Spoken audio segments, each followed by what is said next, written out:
wanna be down with the king.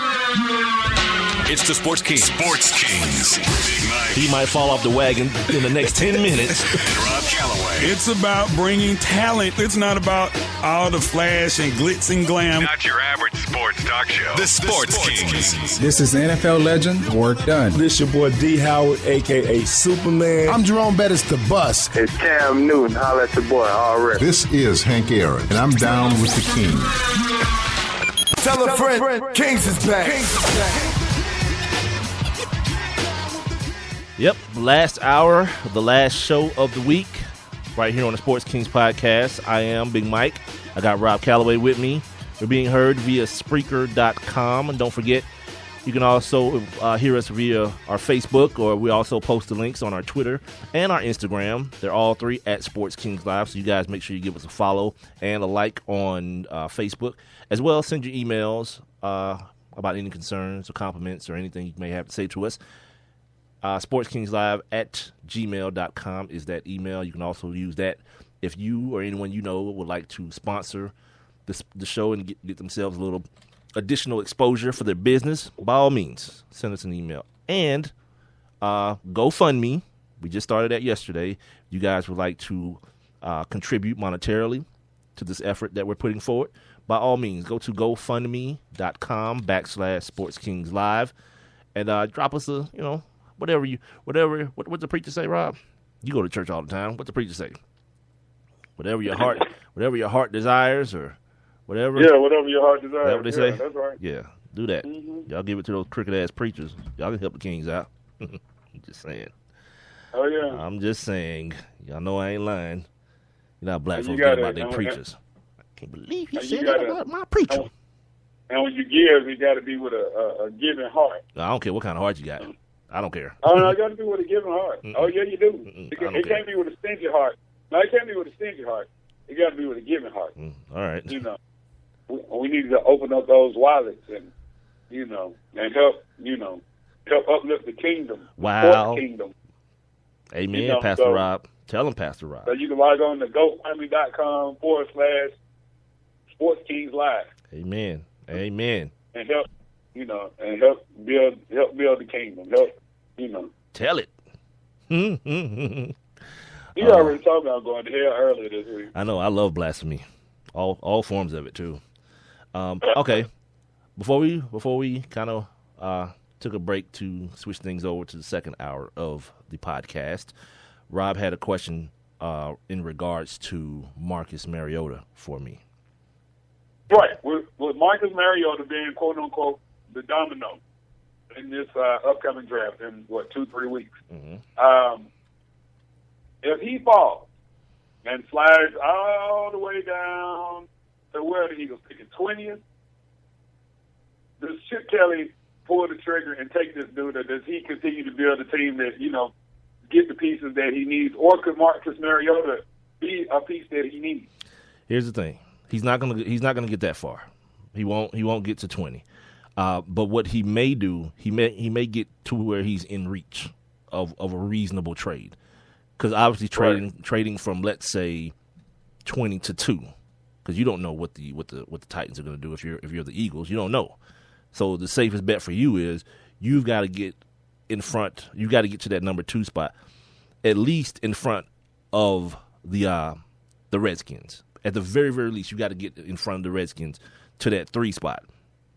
Because if the Titans do take Leonard Williams, the next possible spot for Marcus Mariota to land would be in the nation's capital of Washington, D.C. Now, the scenario that I put forward, I think it was probably Monday, was, and especially it's good that I'm looking at these mock drafts now, because a lot of them I can easily replace Marcus Mariota wherever they have him falling with another player. Brian Baldinger, for example, right? He doesn't have Marcus Mariota going until, oh Jesus, wait a minute. Oh my God. Okay, this is the perfect mock draft, because he has this dude falling to number. Nah, he's an idiot. Not to 20, Brian. Number what? Not to 20. 20 to the Eagles. Right, that's not gonna happen. Okay, but this still is a good starting point though, because there still are those rumors of, this part isn't a rumor. Phillip Rivers is he's gonna play his contract out in San Diego. He has a little trepidation about the possible move of the team to LA and all these kind of things. Like Phillip Rivers got like a gang of kids too. He got like 7 kids or something like that, something crazy. So he don't want. If he's gonna pick up and move, he wants to move back to where his roots are, somewhere in the South, from what all indications are. And people are already linking him with his former. Was Ken Whisenhunt the head coach out there? He was, wasn't he? Or was he the offensive coordinator? I think Whisenhunt was the offensive coordinator. Yeah. So people have him, rekindling his what am I trying to say? His relationship with Ken Whisenhunt out in Tennessee, which would then leave the San Diego Chargers needing a quarterback. Now that's assuming they don't trade Phillip Rivers in the package to move up to number 2. Let's say they just trade him for whatever else, right? And they stay at number 17. I could see Marcus Mariota getting to that point. Here's why. He'll first have to get past Washington at 5. He'll have to get past Chicago at 7. He'll have to get by that's pretty much it, because they got Nick Foles out here in St. Louis. So yeah, he'll basically just have to get past those teams in order to kind of start a little bit of a free fall, because before the Chargers pick, there is no need for, well, before I say that, yes, there is. There's definitely a need for a quarterback in Cleveland. Cleveland is one place at 12, and then at 16, unless you feel good about Ryan Mallett, who played well before he got injured last year. He played very well. That kid got a pipe for an arm, dude. So if you feel good at 16, there is some movement. You asked me about Chip Kelly. There is some movement. So with Cleveland sitting at 12 and 19, you would at least have to get from 20 to 11 to be safe. To get ahead of Cleveland, yeah. Right. To get Marcus Mariota. It's not, we're talking 1, 2, 3, 4, 5, 6, 7, 8, 9 spots. 10 spots conservatively, right? That's not inconceivable. But if you're Chip Kelly and if I hold you to your word that you're not going to mortgage the future to get up to that 11th spot, he'll be a Brown. He'll be a Cleveland Brown, which I don't know about that fit. Not necessarily only in organization, but it gets kind of cold there, man. It gets cold in Cleveland, and it's a tropical brother. Well, I mean, he's been up in Washington, though. I mean, up in Oregon, so. It don't get cold up there, really. Not cold. Cold in Oregon, doesn't it? I don't know. Cold in Oregon? It rains a lot, like Seattle and all that stuff. It rains hella up there. I would thought the Pacific Northwest might get cold. I don't know. Maybe not. Don't trust me. Don't trust me. I've never been there. I've never been that far. Yeah, exactly. Me neither. So you asked me about the Pacific Northwest of Decatur. I tell you, it's hot as hell. But the Pacific Northwest of Decatur. Yeah, yeah. I tell you all about it. You ever been? What is that like Avondale? Mm-hmm. Yeah, exactly. Anyway, no one knows what we're talking about. Well, some people do. That's like folks used to say they went to UCLA. Upper Lithonia, Lower Avondale. That's ridiculous. That's Decatur. Well, that's pretty much all. That's pretty much all I got from the NFL today.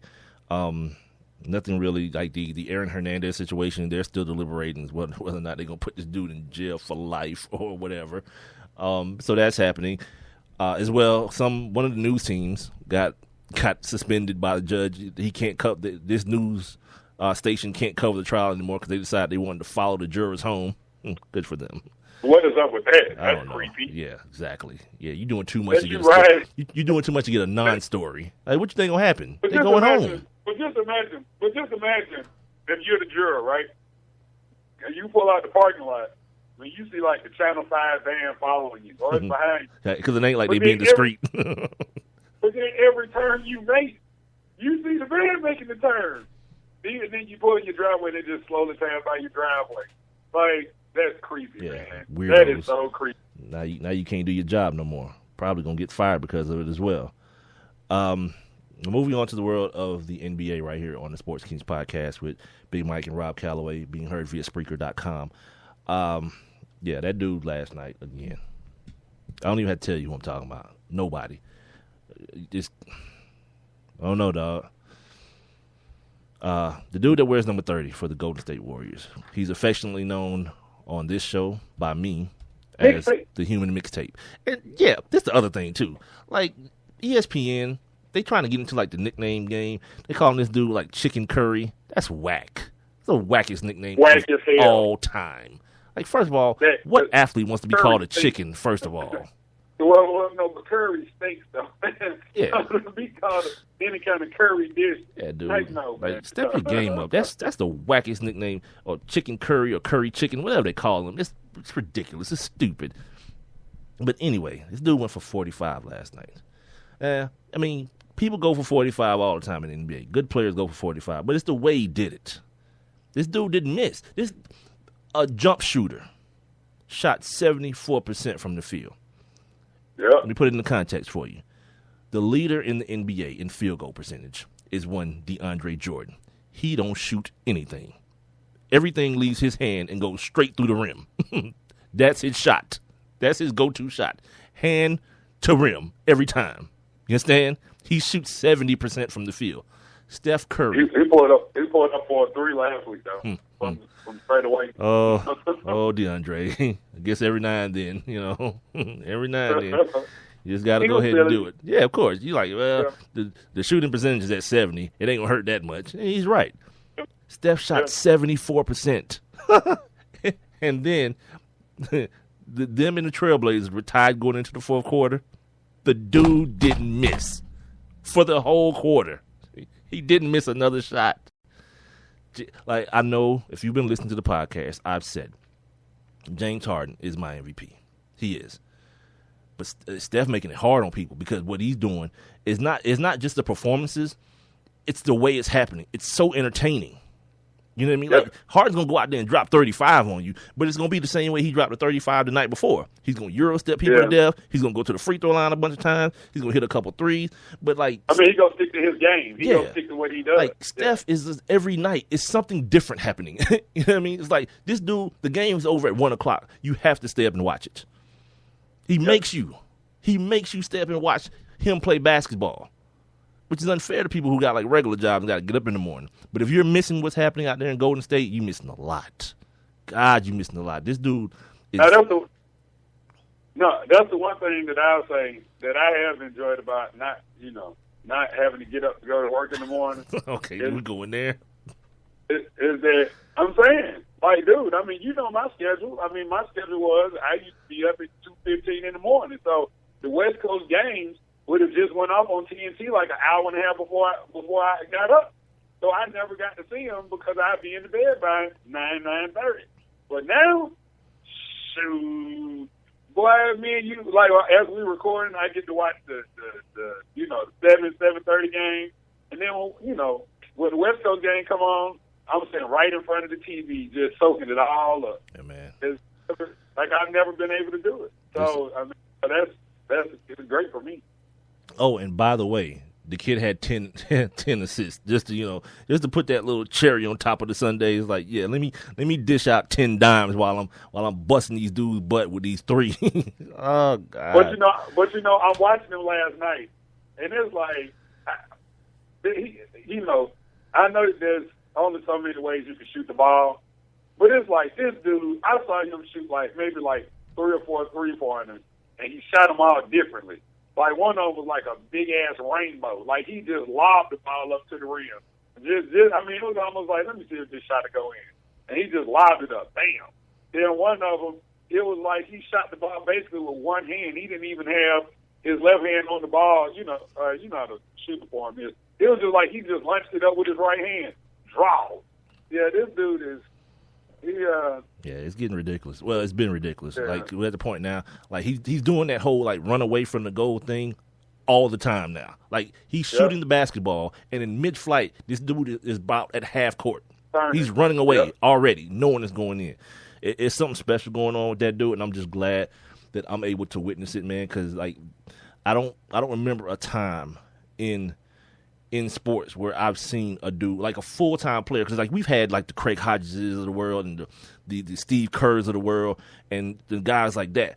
But a full-time player with that kind of shot, man, and that type of shot making